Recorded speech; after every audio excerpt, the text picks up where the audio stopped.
We saw his star at its rising and have come to do him homage.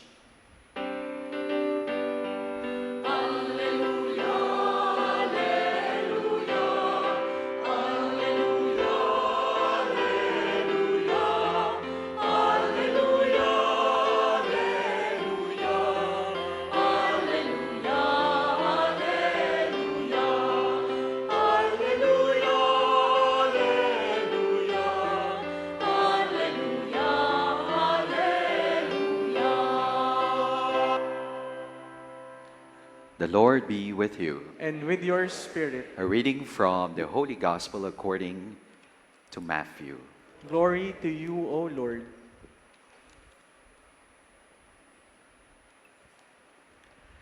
When Jesus was born in Bethlehem of Judea, in the days of King Herod, behold, Magi from the east arrived in Jerusalem, saying, "Where is the newborn King of the Jews?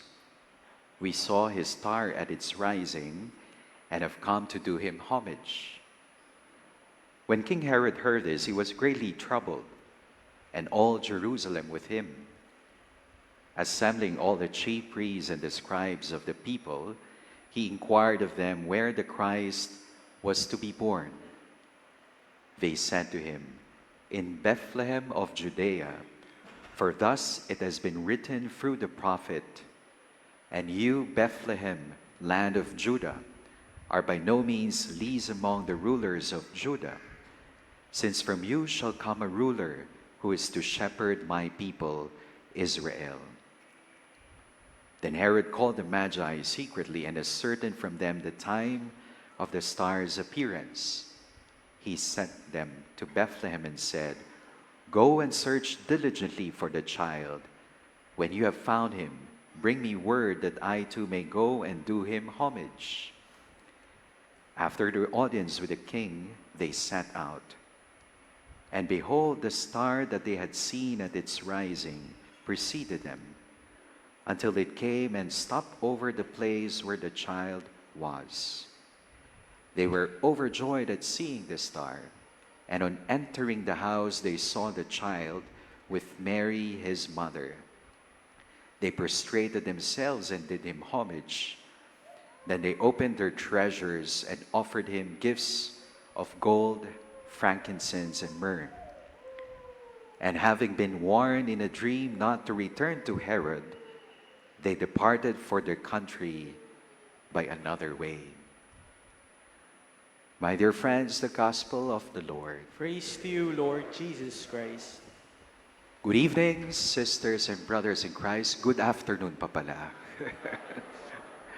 A blessed, a blissful, and a bountiful New Year. Isang mapagpala at manigong bagong taon. Pakibati nyo naman ang inyong mga katabi. Happy New Year! Happy pa ba ang inyong New Year? O New Year na lang pero hindi na happy? O kaya happy pa rin kahit hindi New Year? Kayo ho ba ay meron hong guiding motto or mantra or principle or resolution ngayong taon? Uso pa ba ang New Year's resolution? Well, in one way or another, it makes us more intentional, involved, inspired in our journey of faith. Sabi nga, hindi ba? Begin with the end in mind. Begin with the end in mind. Ano nga ba ang hinahangad ng iyong puso? No? With that clarity of vision, clarity of priorities, clarity of life and direction. What is your guiding motto, mantra this new year? Siguro ho, it could be travel light. We travel safest, farthest, fastest when we travel light. O di kaya trust the process. O hindi kaya less is more. Diba? Less complaint, more gratitude. You know?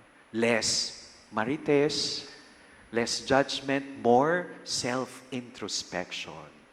Diba? Or it could be progress over perfection. Ang pinakamalaga naman, little steps towards growth, improvement, or perhaps constancy over intensity. Hindi lang naman dapat sidhi ng damdamin, when it comes to plans, programs of life, kundi sigasig, sipag, consistency, commitment. My dear friends, whatever motto, resolution we have this new year, our three wise men comfort and console us and guide us in making this program of life this new year. The wise men are called wise, not simply intelligent. Ba? A person can be wise, but also intelligent. But a person can be intelligent, but not necessarily wise. Anong pagkakaiba doon ng intelligent and wise? Ang isang taong intelligent, would always pursue knowledge, information. A person who is wise would pursue not simply knowledge and information, but truth. When you are in a room full of intelligent people, always it would lead to arguments. But when you're in a room full of wise people, settlements, common ground, listening, dialogue. An intelligent person is able to hear and understand what is being said. But it takes a wise person to hear, understand what is left unsaid. Wisdom. Bakit ho wise ang three wise men? Una po sa lahat, number one, they saw the star.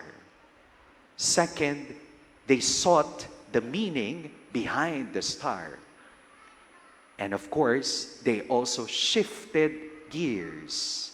They stopped and gave their presence to the child Jesus. Number one, they saw the star. They saw the star. Alam niyo po, ang three wise men, sabi ho daw, mga experts when it comes to heavenly, appearances or bodies or occurrences. But they allowed themselves to be guided by a star. We do not learn in life when we think we're always right. They saw the star. Buksan mo ang iyong mga mata sa tunay na diwa ng Pasko. Kuminsan malinaw ang ating mga mata, pero kokonti ang ating nakikita. O kaya ayaw nating makakita dahil ayaw natin ng pananagutan, ayaw nating masaktan. We have to open our eyes, pray for that gift of courage, clarity of vision. Second, they set out to find the child, the meaning behind the star. They discern. And in their discernment, they saw something extraordinary in the ordinary. Diba? Ano ba ang nakita ng tatlong wise men?